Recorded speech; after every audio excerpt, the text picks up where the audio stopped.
greeting, certainly to our leadership, to our hosts, and to all of you, our brothers and sisters. I'm not the keynote speaker, but I have a rather awesome task, and that is to share some thoughts with regard to Black-Jewish relationships.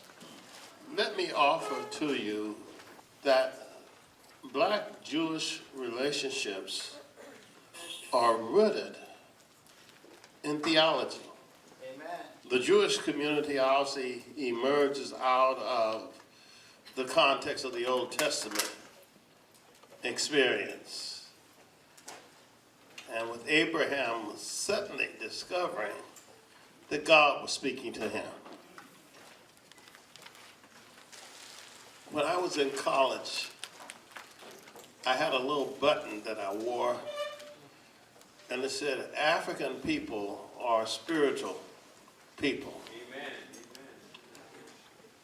I don't know where Pastor Timberlake Smart is, but she led on yesterday evening in Sankofa, looking back to look forward, and celebrated the African and derived African-American experience on this continent of 400 years. It was in 1619 that we as a people found ourselves in Jamestown, Virginia, and out of that grew the phenomenon of the slave experience we underwent on these shores. And yet, in the midst of that experience, we were sustained by our understanding of who God is.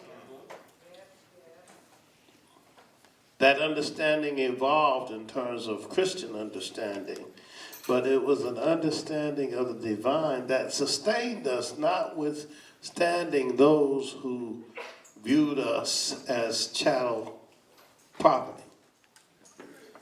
And so we have a commonality of theological understanding that informs our identity as persons of Jewish heritage and persons of African heritage. Accordingly, there is the long shift of diverse understandings. At one point, we were impacted by the participation of entrepreneurs who, in some instances, had a Jewish identity, advancing that trade. But then, as the years moved on, some in that same community ended up on the forefront of the abolitionists, crying out against the experience of slavery that had shaped us. And then as we saw the unfolding of the advances of organizations such as the NAACP and the Urban League, we had persons within the Jewish community linking arms with persons within our community to cry out for justice.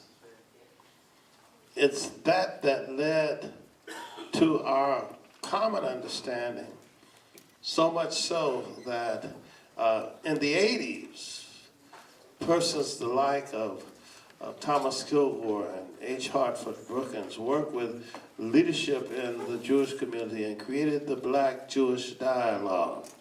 And when we talked about our relationships, we were able to look back on that history and discover that we had paradigms that could enable us to work together and not in opposition to one another. And that's what breathed the establishment of the Black Jewish Justice Alliance, discovering how we could work together to stand up for the common good, to deal with those things that challenge our vested interests. Because our personal vested interests, our communal vested interests can compromise us. But through the Black Jewish Justice Alliance, we gained a voice that spoke not only for our respective communities, but speaks justice for all communities. And hence, following the lead of the likes of the Rabbi Abraham Heschel and the Dr. Martin Luther King Jr., we are here committed to speak the word of justice that can be enlightening and a source of blessings for not only our community, but all communities. Thank you for your presence.